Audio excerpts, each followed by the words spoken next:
میری ماں کی غیر موجودگی میں میرا سوتیلا بھائی اور باپ دونوں موقع کا فائدہ اٹھا کر مجھے کمرے میں لے جاتے اور پھر میرے ساتھ۔ میرا نام تنزیلہ ہے۔ میری عمر اس وقت 20 سال ہے۔ یہ بات آج سے کافی عرصہ پرانی ہے۔ جب میرے بابا کا انتقال ہو چکا تھا تو سسرال والوں نے مجھے اور میری ماں کو گھر سے نکال دیا تھا۔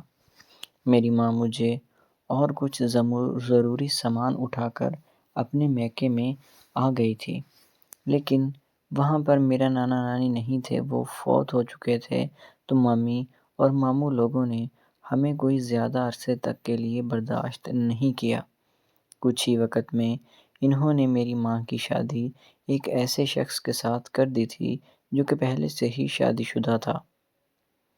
اس کی اپنی بیوی کا انتقال ہو چکا تھا اور ایک جوان بیٹا تھا۔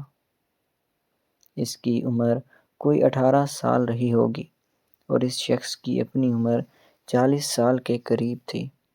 میری ماں کی عمر اس وقت صرف 20-22 سال بمشکل ہوگی، تو میری ماں کو اس بوڑھے کے ساتھ بیاہ دیا تھا اور مجبوری یہ تھی کہ وہ بیچاری کچھ کہہ بھی نہیں سکتی تھی، اور اسی موقع کو انہوں نے بھی غنیمت جانا اور شادی کر کے 2 وقت کی روٹی اور عزت کے لیے میرے سوتیلے باپ کے گھر آ چکی تھی۔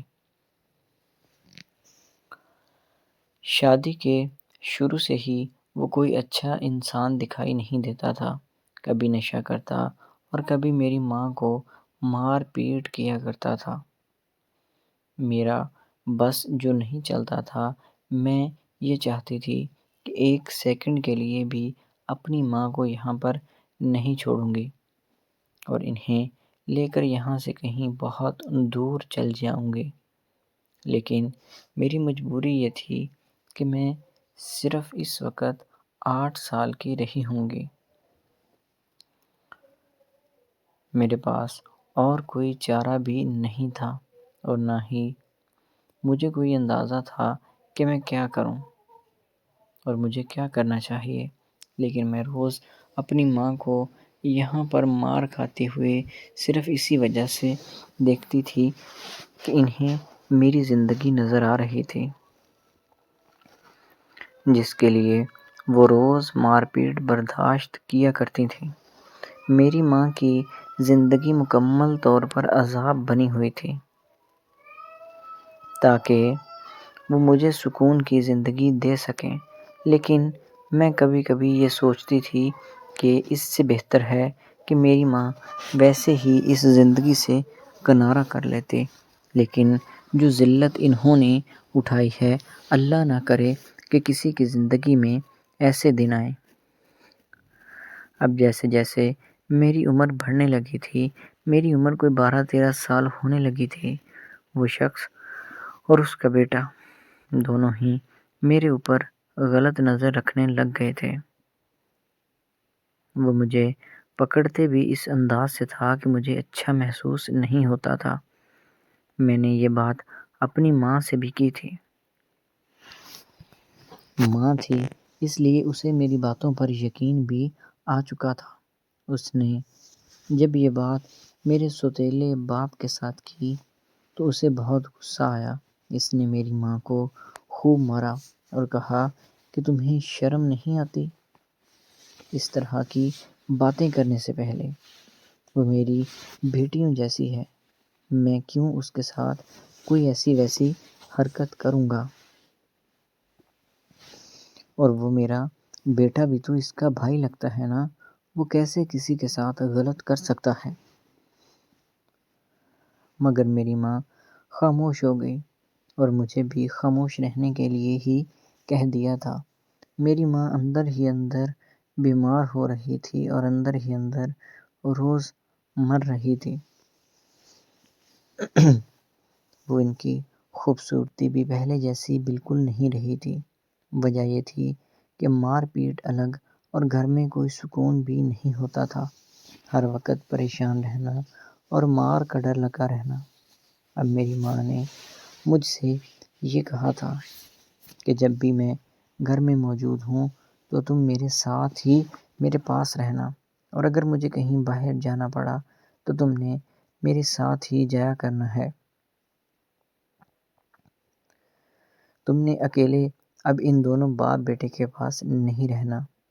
اب میں اپنی ماں کی باتیں پوری مان رہی تھی، لیکن انہیں یہ چیز اچھی محسوس نہیں ہوتی تھی، کیونکہ وہ لوگ مجھے اپنا نشانہ بنانا چاہتے تھے، اور میری ماں مجھے بار بار ان سے بچا رہی تھی۔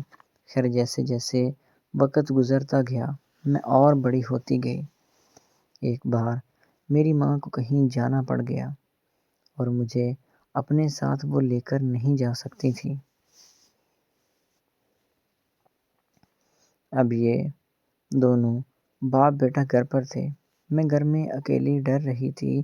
ماں کو رستے میں ہی اندھیرا ہو چکا تھا، تو یہ دونوں نے موقع کا فائدہ اٹھایا اور میرے کمرے میں آ گئے۔